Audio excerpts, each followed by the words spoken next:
January 11, 1936, founding year of Training and Doctrine Command, Philippine Army, when Commonwealth Act No. 1, otherwise known as the National Defense Act, was signed into law that created the Philippine Army.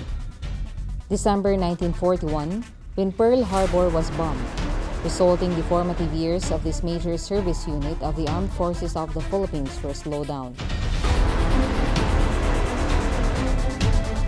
January 2, 1947, Military Training Command was organized, pursuant to General Orders No. 12, Headquarters Philippine Army. When Executive Order No. 308 was issued, the military organization was divided into 5 major commands, namely, Philippine Ground Force,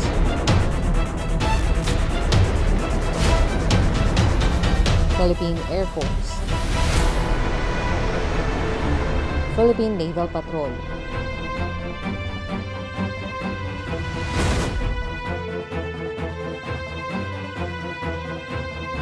Philippine Service Command, and the Philippine Constabulary.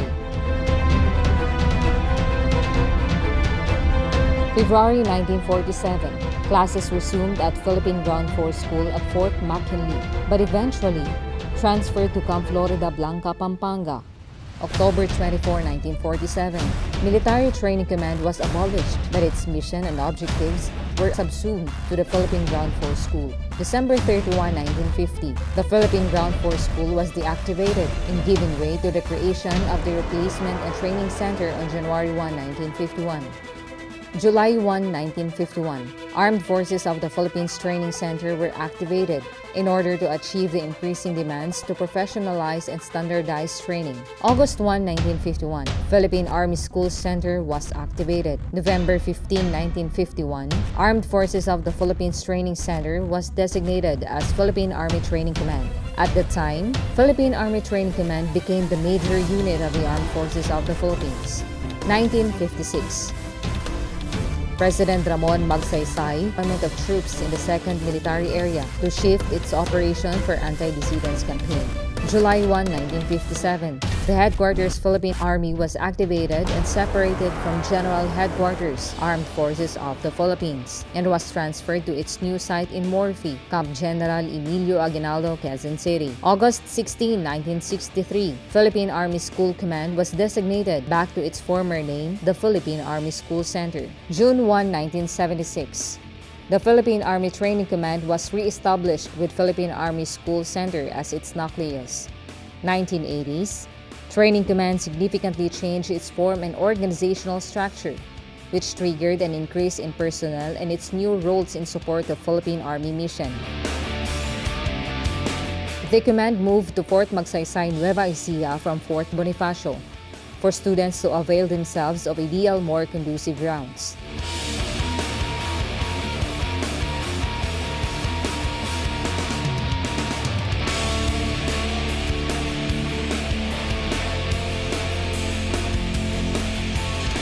That same year, Training Command was reorganized to standardize and improve training. The Army Non-Commissioned School was formed, while Spectre was renamed Special Operations School. The School for Tactical Intelligence was activated, which is formerly included in the School for Combined Arms, Intelligence, and Infantry. By 1984, the Civil Military Operations School was activated to counterbalance insurgent mass based on development in the counter-insurgency campaign of the Armed Forces of the Philippines.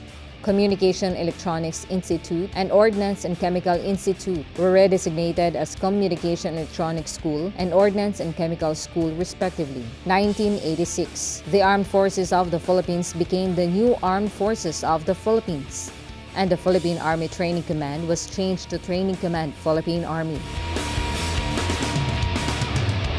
In 1994, the Battle Simulation Center of the Command under Combined Arms School was established at Tiano Hall, and a new school was created, the Command and General Staff School. The reorganization of Philippine Army structure started to fulfill the concept of a modern, lean and mean army for the 21st century.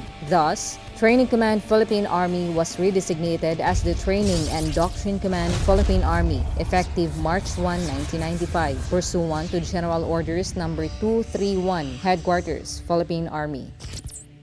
February 1, 1996, the Training and Doctrine Command has 4 major units: the Headquarters and Headquarters Service Battalion,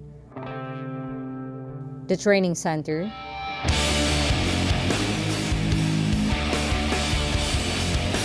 the Doctrine Center,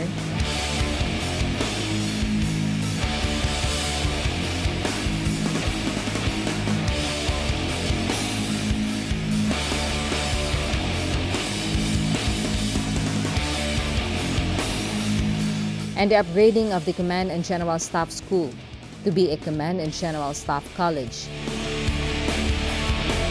On January 15, 1998, the dissolution of the Armed Forces of the Philippines Training Command, stationed at Camp Tomas Capimpin, Tanay, Rizal, paved the way for the creation and activation of 2 schools of Tradoc, the Candidate Officers and Soldiers School and the Non-Commissioned Officer Academy. The 5th Army Training Group was reassigned to Tradoc. The unit, however, was subsequently placed under the operational control of 5th Infantry Division, Philippine Army. On October 2, 2004, the Training Development Center was activated.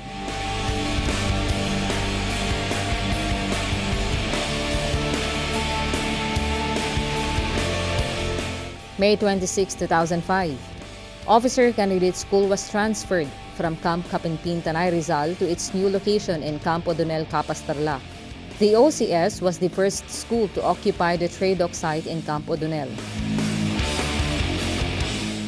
Headquarters Training and Doctrine Command was then moved from Fort Magsaysay, Palayan City to its new site, Camp O'Donnell, Barangay Santa Lucia, Capas, Tarlac on December 15, 2006.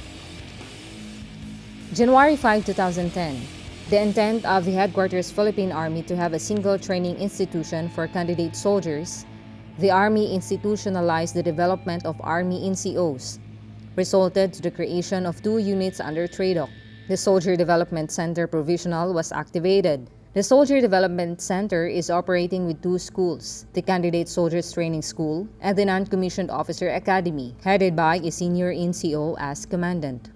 December 1, 2010, the Headquarters Philippine Army realized the need to have a dedicated unit that will oversee the implementation of the Philippine Army Battalion Retraining Program, its participation in joint exercises with Philippine Air Force, Philippine Navy,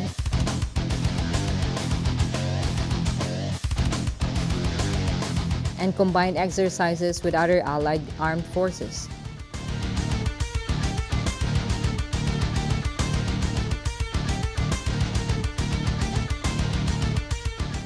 The concept of creation of such unit was revived when the Tradoc Battalion of Excellence Committee made its recommendation to Headquarters Philippine Army. This led to the activation of the Land Warfare Center as a provisional unit. February 15, 2013, the Marksmanship Training Unit was renamed to Marksmanship Training Center.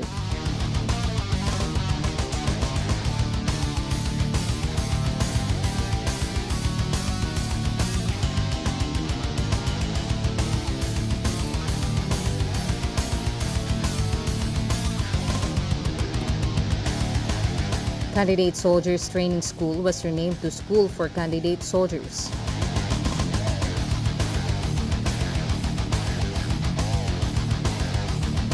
And Army Command and Staff School to Staff Officer School.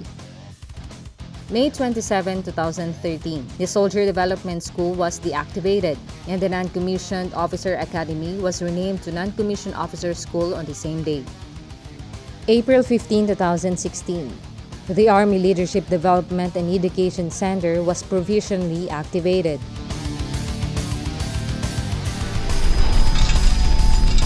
Training and Doctrine Command Philippine Army, a source of Army standards, was restructured into 3 institutes. These were the Training and Education Institute, Research and Doctrine Development Institute, and Training Support and Services Institute. Training and Education Institute or TEI manage all the schools and ATGs.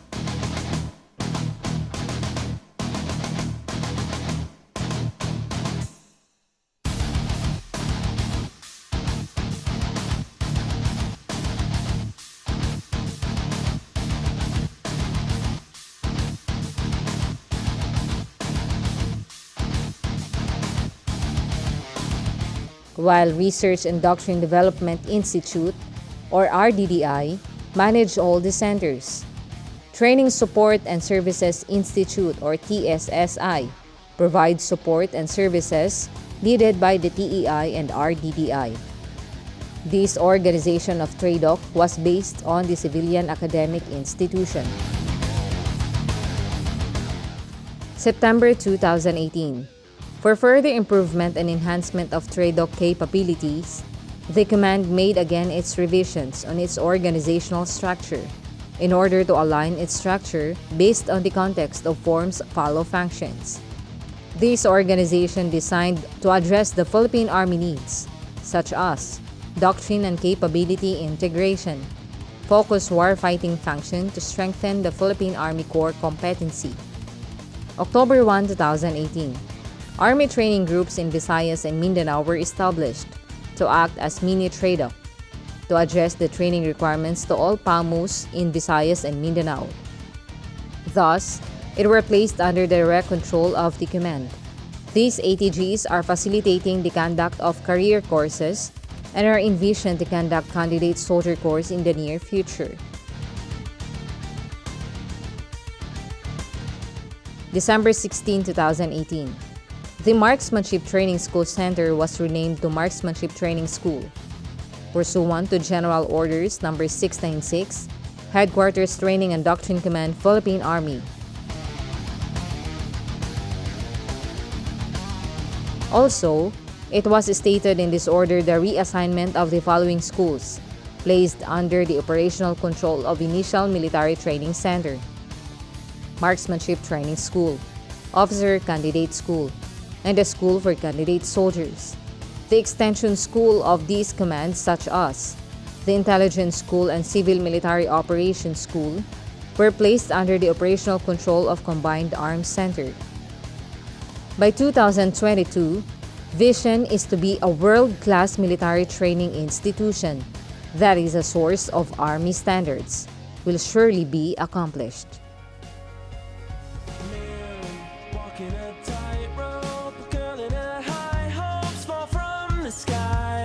Change of plans, riding a cyclone, dodging a headstone. I want what's mine. Right then the walls came falling, a voice came calling, and it rained in LA. Mirror, ask me why I don't act surprised. I'm on my way. One magic moment, don't be late.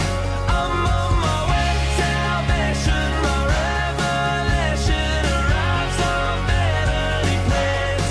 I'm on my way. Smoke smothers a hillside, blind to my